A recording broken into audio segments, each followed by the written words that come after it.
Sa mga nagdaang araw, isang usap-usapan ang muling umalingaw-ngaw sa social media. Isang tanong na paulit-ulit lumulutang sa mga comment section, forums, at maging sa mga pribadong usapan ng netizens. May katotohanan nga ba ang sinasabing kaya umanong bilhin ang Miss Universe? At sa gitna ng tanong na ito, isang pangalan ang palaging nababanggit, Chavit Singson. Para sa ilan, maaaring isa lamang itong biro, isang pahayag na ginawa para mang-asar o magpatawa.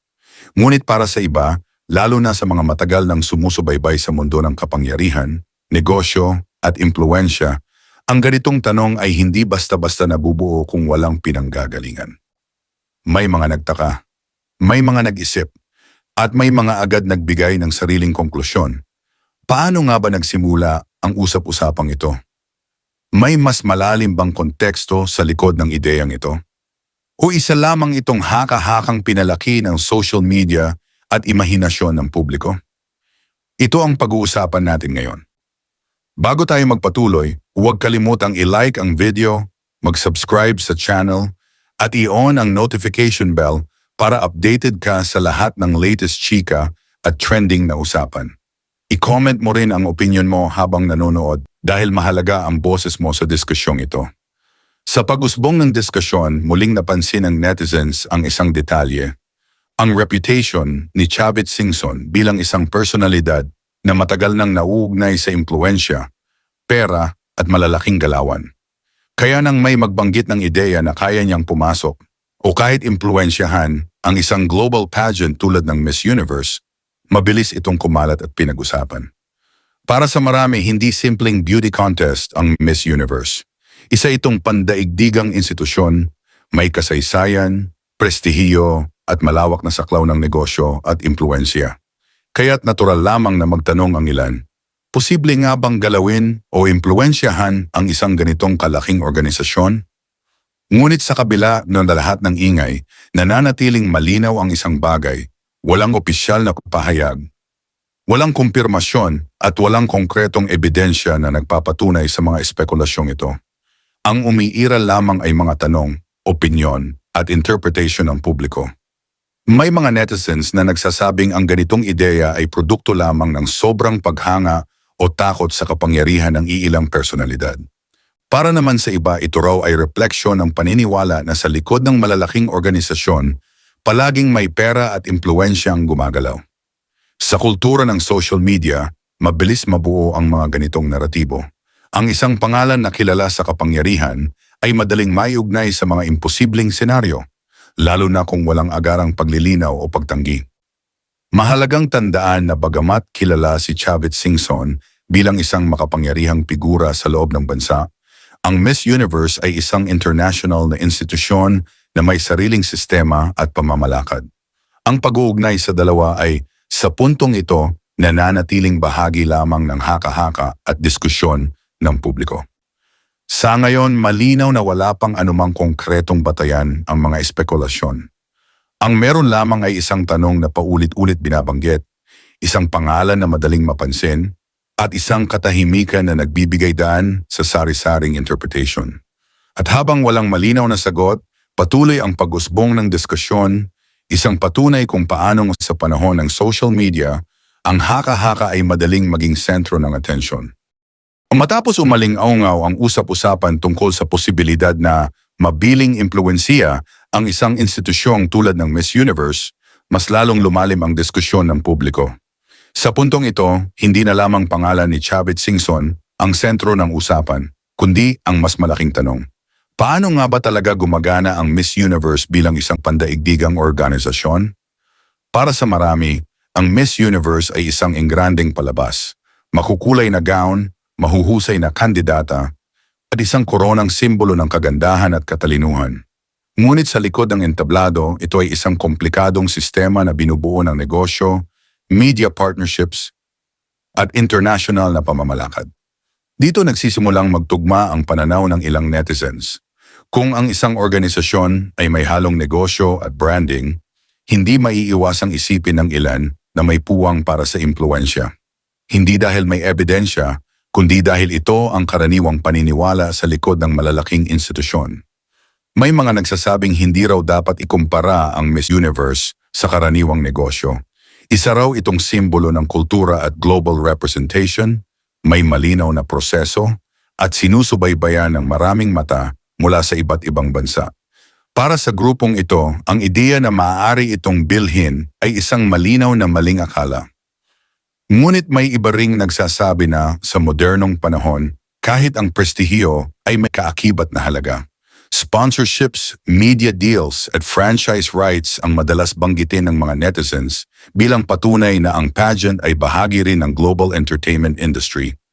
Sa gitna ng magkaibang pananaw, nananatiling buhay ang haka-haka. Hindi dahil sa isang pahayag, kundi dahil sa kawalan ng malinaw na linaw. Kapag walang opisyal na sagot, mas madaling punan ng publiko ang puwang ng kani-kanilang interpretasyon.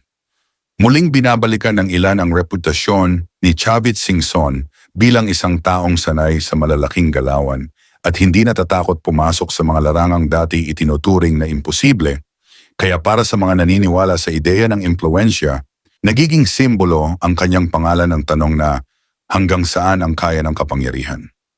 Mahalagang ulitin, sa puntong ito, wala pa ring anumang konkretong patunay na nag-uugnay sa kanya sa Miss Universe o sa anumang tangkang impluwensyahan ang organisasyon.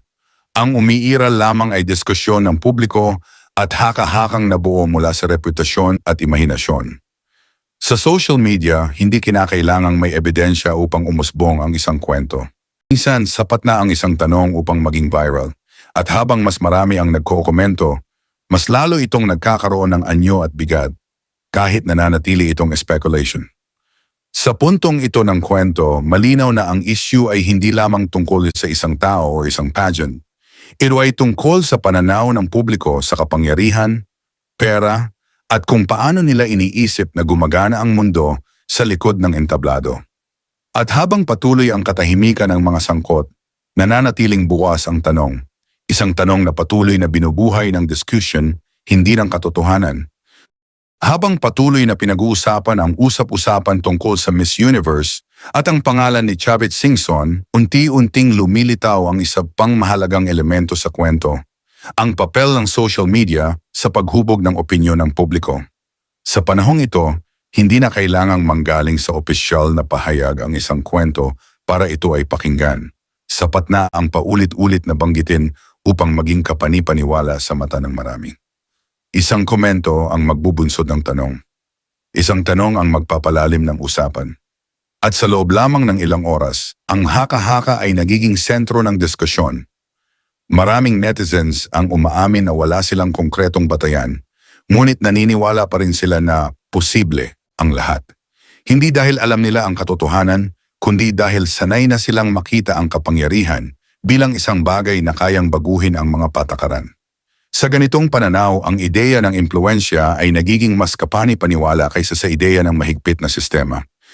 May mga nagsasabi rin na ang ganitong kwento ay refleksyon ng kawalan ng tiwala ng publiko sa malalaking institusyon. Kapag ang isang organisasyon ay napakalaki at napakalayo sa karaniwang tao, mas madaling isipin na may mga lihim na galaw sa likod nito. Kaya kahit ang Miss Universe, na para sa iba ay simbolo ng prestihiyo, ay nagiging bahagi ng ganitong pagdududa. Sa gitna ng lahat ng ito, nananatiling tahimik ang mga sangkot. Walang pahayag, walang paglilinaw. At sa mundo ng social media, ang katahimikan ay bihirang ituring na neutral. Madalas ito ay binabasa bilang pahintulot ng publiko na magbigay ng sariling interpretasyon. May mga netizens na nagsasabing ang ganitong usap-usapan ay hindi naman seryoso, kundi bahagi lamang ng online entertainment. Ngunit may iba ring nagsasabing kahit biro, ang paulit-ulit na pagbanggit ay may epekto. Unti-unti, ang ideya ay nagiging pamilyar, at ang pamilyar ay nagiging tila makatotohanan. Dito pumapasok ang isang mas malalim na tanong. Paano nabubuo ang paniniwala ng publiko? Hindi ito laging batay sa ebidensya, kundi sa emosyon, karanasan at kolektibong pagtingin sa kapangyarihan. Kapag ang isang pangalan ay matagal nang inuugnay sa impluwensya, nagiging madali para sa ilan na ikabit ito sa kahit anong senaryong may kinalaman sa control at pera. Mahalagang ulitin na sa puntong ito, ang lahat ng ito ay nananatiling bahagi ng diskurso, hindi ng katotohanan. Walang dokumento, walang pahayag, at walang konkretong indikasyon na sumusuporta sa mga speculation. Ngunit sa mata ng social media, ang kawalan ng ebidensya ay hindi laging hadlang sa pag-usbong ng isang kwento.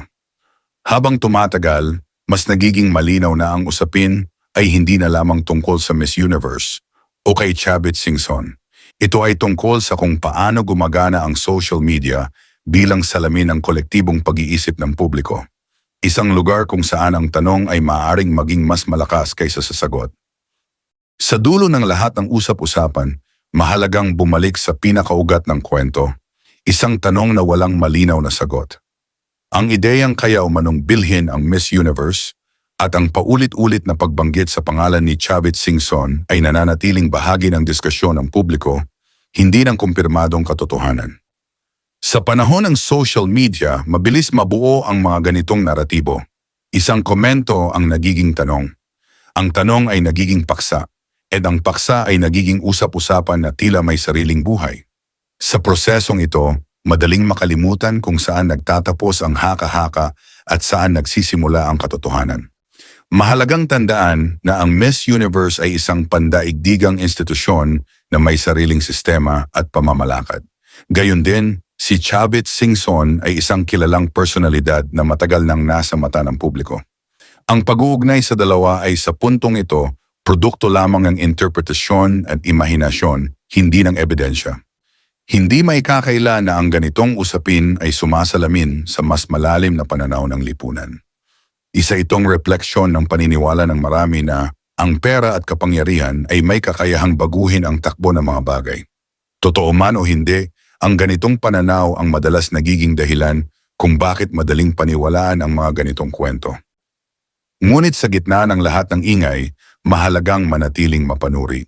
Ang pagtatanong ay mahalaga, ngunit ang agarang paghuhusga ay may kaakibat na epekto. Ang isang ideyang paulit-ulit binabanggit ay maaaring magmukhang totoo kahit wala itong pinanghahawakang katibayan. Sa huli, ang usapin ay hindi lamang tungkol sa kung posible o imposible ang isang ideya. Ito ay tungkol sa kung paano tayo bilang publiko tumitingin at tumutugon sa kapangyarihan, impluwensya at katahimikan. Ang paraan ng ating pag-uusap ay may kakayahang bumuo o sumira ng reputasyon. At habang nananatiling walang opisyal na pahayag o kumpirmasyon, mananatili rin ang katotohanan na ito ay isang usap-usapan lamang. Isang kwentong nabuo sa pagitan ng tanong at imahinasyon at pinalakas ng bilis ng social media. Sa huli, nasa atin ang desisyon kung paano natin tatanggapin ang ganitong mga diskusyon, bilang libangan, bilang babala, o bilang paalala na sa panahon ngayon, hindi lahat ng viral ay totoo. Maraming salamat sa panonood. Kung may opinion ka tungkol sa isyong ito, i-comment mo sa ibaba. Huwag kalimutang i-like, mag-subscribe, at i-share ang video. Hanggang sa susunod na kwento.